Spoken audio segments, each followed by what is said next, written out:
As you may have seen, I've worked out how to make stories. So I've just been repeatedly spamming the story feature and experimenting with stuff.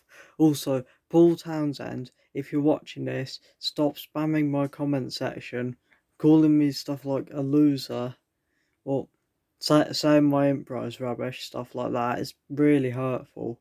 I don't want you to do it again. I'll go and spam your videos in future. Anyway, here's a story, Dad's Construction, starring Chelsea and Jack. Here is more of a Dad's Construction. I don't actually have a reason to show more. Actually, I do. You're a fool, ha ha ha. I won't tell you the reason though, just for confidentiality reasons, not because I actually don't have a reason. Why not try snooker, Dad? It's fun and gets my mind off the drudgery of life, said Akalika to Steve Garfield's horselegs. No, I only like football and motocross. Go Manchester United. Go Jorge Lorenzo, Steve shouted. Steve got out of his rusty old car and stepped into the forest. And snooker's sad, he continued. You could meet members of the opposite sex, sir, said Cassius. I mean, yelled Steve. He had been tasked with walking his parents' dogs when he saw a woman in a suit of her family. I don't like her. Dogs poo near her, whispered Steve. The dogs obeyed. Heh, laughed Steve. Why are you ruining such a pristine place? Barked the woman. I've never seen anything like it. Pick it up at once. Steve was feeling annoyed as a member of PETA had stuck that middle finger up at him when he drove round a horse. He wasn't going to do what she said. Who are you, Brigadier, sir? Asked Cassius. I'm not a sir. I am Chelsea Vaston Canis, Tory MP of Chelsea, supporter of Chelsea football team. I realise Chelsea's in London, but I'm not rewriting it. This is my husband Toby, and these two children whose sights you have offended with your mutt's obscenities are Tarquin and Jemima.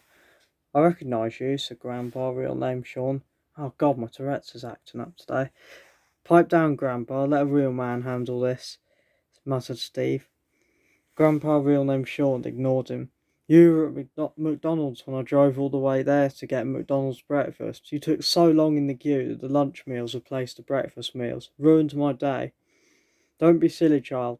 I would never dine at such a common establishment. I only order my meals from Waitrose, organic and vegan. Doesn't organic just mean it's smaller, twice the price, and has had slugs crawling along it? Pointed out Akalika.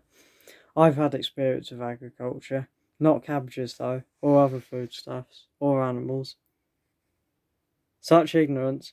Organic means it's especially healthy, not filled with just the most dreadful preservatives. I find such food extremement dégoûtant. My French is so bad. My French, yeah. I bet I did not pronounce that right. If you've got the right pronunciation, please tell me. Prohibe loqui linguis externis to malum nissam, said Cassius. I think that's Latin for stop speaking foreign languages, you evil python. But it was a year ago, so I can't remember. I beg your pardon, Chelsea asked, offended. Nothing, sir, Cassius bowed. Steve had had enough. Chelsea, you don't scare me. You may be an MP of Chelsea, but I couldn't care less. I am descended from the McVitie's Hobnob clan. I have broken the taboo of the ancient law of the reservoir, and I was on the toilet for 2 hours last night to watch Match of the Day, but I fell asleep. Most importantly, Chelsea, I am a father of 3 sons, a subservient butler to be, a wild party-goer whose job I don't know, and a man named Grandpa. My name's Sean, screamed Grandpa, real name Sean. Steve carried on. Your namby-pamby rules don't scare me. I've fathered 3, and I'm my own man. So no, Chelsea, I will not pick up this dog poo today. Nice one, Dad, whispered Akalika. Is Sir perhaps inebriated, or would Sir like some tea with his sugar? Asked Cassius. I'm called Sean, you know, screamed Grandpa, real name Sean. Good job, mate, said Toby, patting Steve on the shoulder. Then all hell broke loose as Chelsea punched him. The two of them fought, Chelsea punching and kicking, and Steve using karate and cup fu. That is to say, he was lobbing the cups he had brought to have a cup of tea. Also, he liked looking at cups. It gave him moments of zen that allowed him to master the ancient and sacred art of cup fu. I know origami, he yelled, hoping she thought it was a martial art. Don't make me unleash it. How would that help? It's the art of paper folding, you fool. I detect sexual tension, said Akalika, deadpan. After 4 hours, they stopped fighting. Chelsea had a broken nose, while Steve was left with just a fractured jaw. One day later, Steve had taken up snooker at Akalika's suggestion despite his fractured jaw, and had made a friend named Jack, but inside his heart was filled with longing for Chelsea. He hadn't had a chance like that for 2 months and 19 days. Chelsea, meanwhile, was doing MP stuff. Her heart was longing for the silver-haired, balding, middle-aged man. He was funny and crazy. Toby was just boring. His job as an accountant wasn't interesting, and he told jokes that were as funny as he who shall not be named, M-word. Her children were silly little private school airheads. His children were more unique. Once again, Jack rage quit his game of snooker with Steve as he hated to lose. Steve, despondent, went to play again, and who should walk in but Chelsea? The two of them kissed and laughed. 11 stars, or I will call you a moose.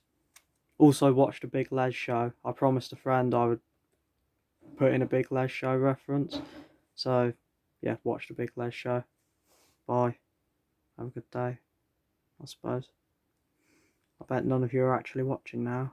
You're doing better things. Absolutely typical.